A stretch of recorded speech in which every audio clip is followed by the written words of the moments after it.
ntangire nishimye kuri uyu munsi kuri iyi tariki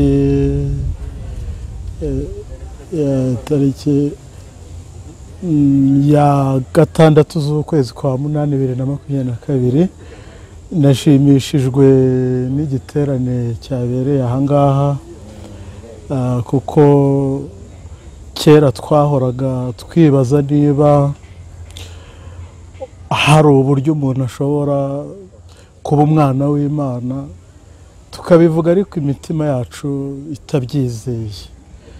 Nyuma rero twaje kugenda duhura n'abantu badufasha mu buryo bwo gusobanukirwa, kudusomera Bibiliya ariko baduha n'imirongo natwe turisomera. Ibyo byatumye rero dusobanukirwa yuko turi abana b'Imana tubitewe nuko Yezu Kristo yatwitangiye ku musaraba akaduhindura kuba abana b'Imana.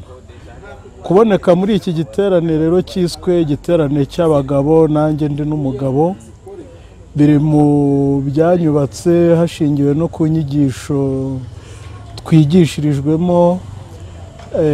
Byanyubatse kuko nabonye ko hari uko najyaga nitwara bidakwiriye abana b'Imana mu rugo iwanjye, bityo rero ngomba kwera imbuto zikwiriye abihannye, yaba ari ku bana banjye, yaba ari no ku mudamu, ariko kandi nanjye ubwanjye nkaba nabasha no kumenyesha iyi nkuru nziza n'abandi mu gihe Nyagasani Yesu yaba ariko abishaka.